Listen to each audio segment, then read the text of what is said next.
Olá, bem-vindo à minha casa e obrigada por estar me recebendo aí na tua casa. Hoje, como tu já entrou no clima com essa música, nós vamos falar sobre a filosofia medieval, uma etapa muito importante da filosofia que muitas vezes eu até confesso para ti, eu tinha preconceito, mas é impossível ignorar um momento histórico e filosófico que durou 1000 anos, isso mesmo.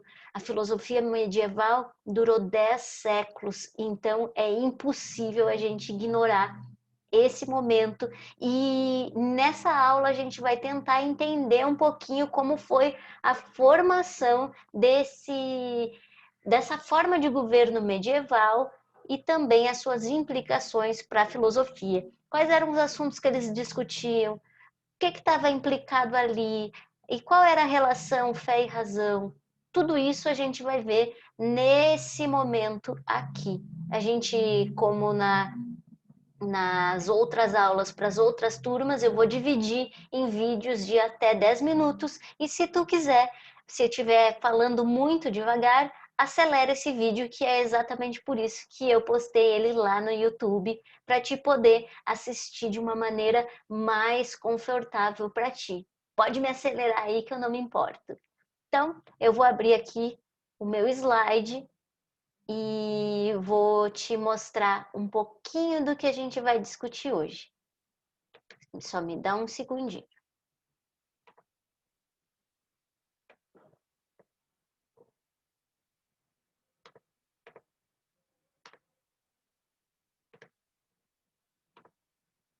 Pronto, chegamos aqui. Vou ampliar e vamos começar. Filosofia medieval. Eu trago aqui, antes de falar sobre a filosofia medieval, nós precisamos entender o contexto histórico dessa época. Eu acho que tu já viu lá no primeiro ano que a filosofia surgiu na Grécia, e a Grécia era o berço da civilização.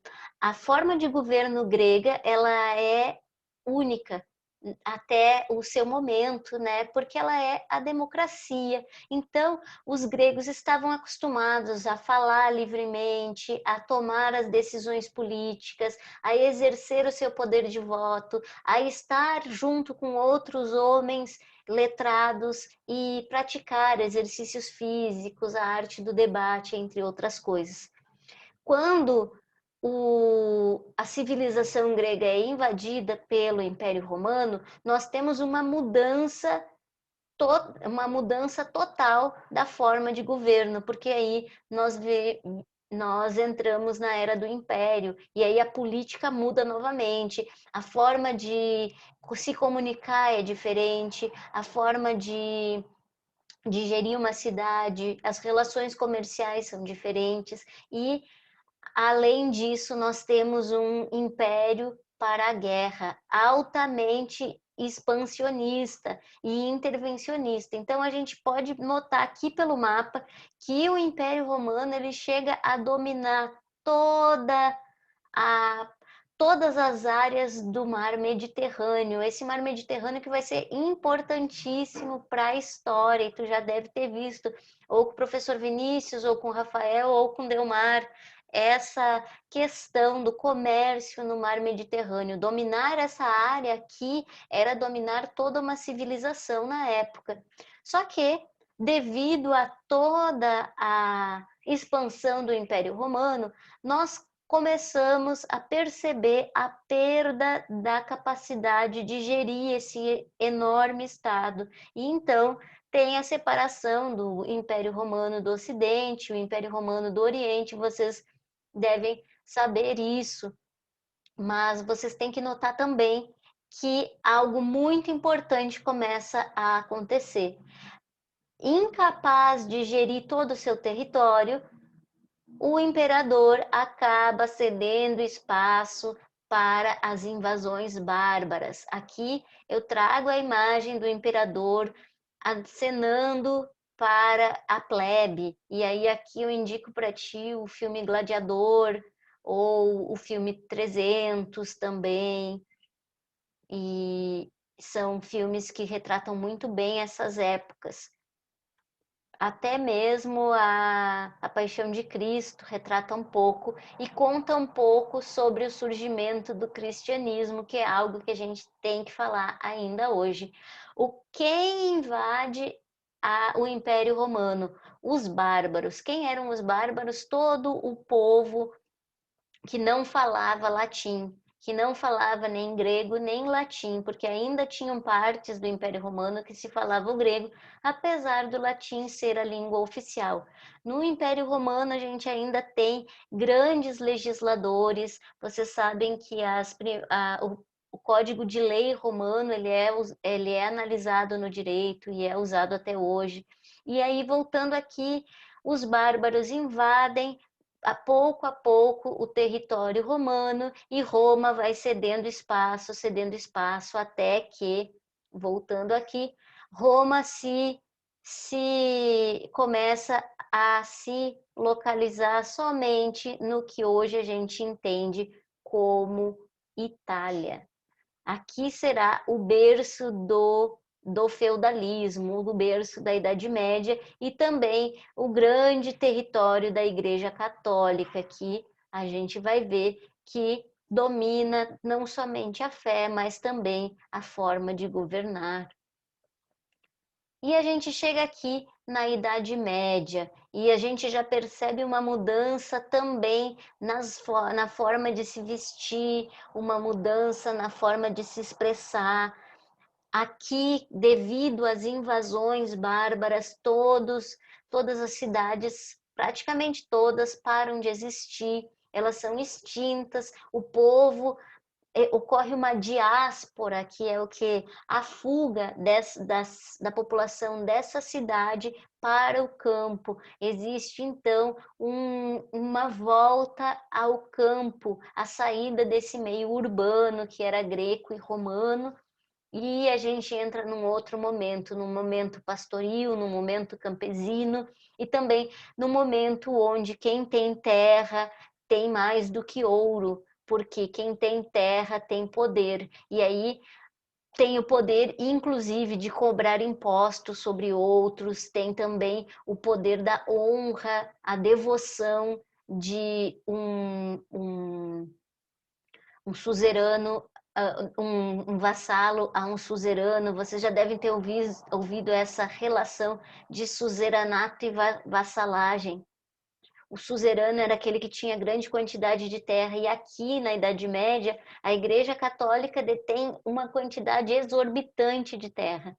E aí nós temos os vassalos, que são as pessoas que devem favores à igreja, que devem favores a outros senhores de terra. Isso tudo é um contexto histórico que é interessante para a gente entender o que está acontecendo.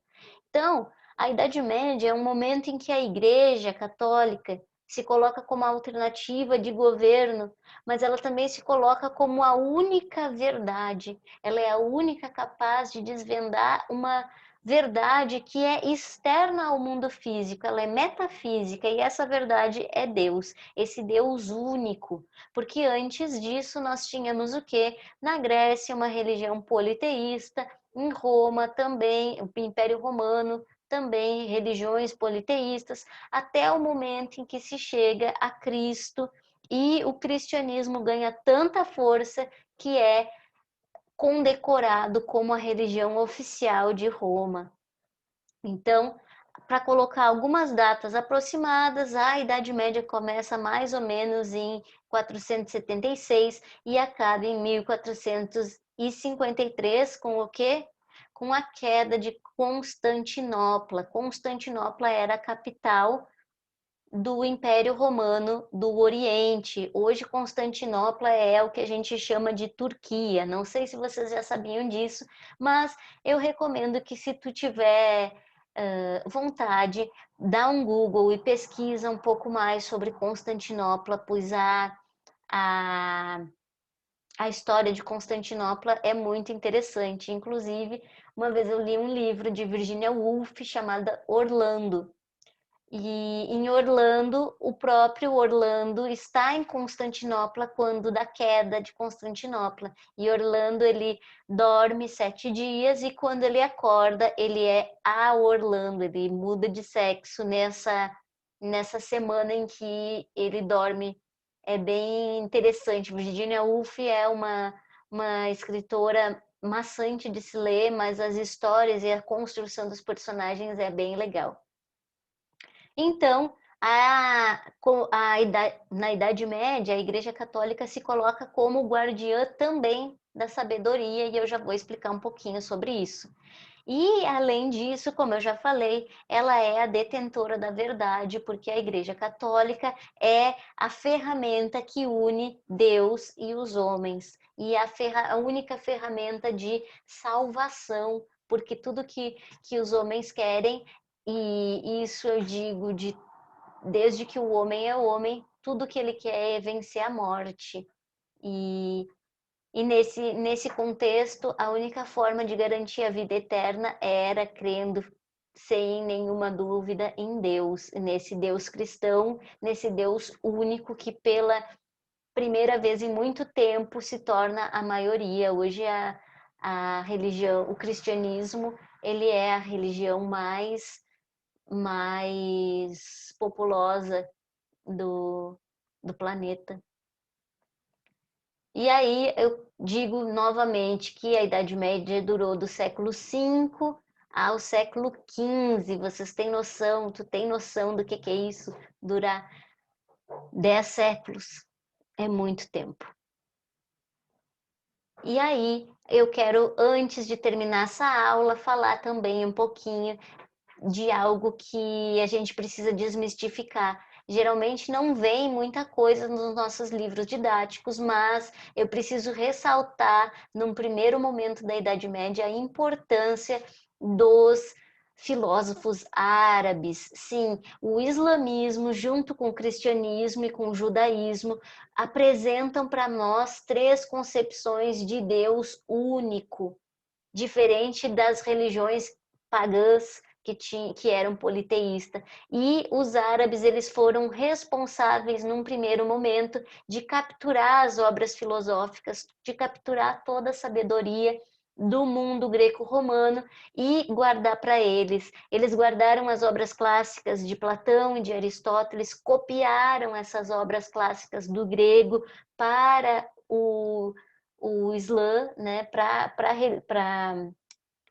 a língua árabe, e a partir daí foi impossível não termos mais contato com essas obras de Platão e Aristóteles. Outros filósofos, infelizmente, se perderam porque foram queimados as bibliotecas, porque foram destruídas as escolas e os pergaminhos e etc. Mas Platão, Aristóteles e mais alguns clássicos nos restaram grande parte da sua obra. E Avicena e Averroes são os 2 principais filólogos, que são aquelas pessoas responsáveis por traduzir os textos filosóficos, mas também filósofos, porque eles constroem em cima das obras de Platão e Aristóteles as bases pro islamismo, assim como Agostinho e Boécio e também Tomás de Aquino vão construir as bases para a religião católica, para o catolicismo. Mas hoje eu vou encerrar essa aula por aqui e eu volto em um outro vídeo para falar um pouco mais sobre isso. Essa etapa aqui foi uma etapa de introdução para agora a gente entrar mesmo nos filósofos que mais caem no Enem e que também são mais importantes da gente estudar. Esses filósofos aqui, se vocês tiverem interesse de conhecer mais, eu posso colocar um PDF de um livro falando somente sobre os filósofos do Islã. É muito interessante, eu estudei para um concurso, mas fica a critério de vocês. Se quiserem, me procurem. Se ficaram com dúvida a respeito dessa aula, também me procurem, tanto no WhatsApp quanto no nosso fórum, no eAula, ou também pelo Instagram. Um beijo e um ótimo estudo!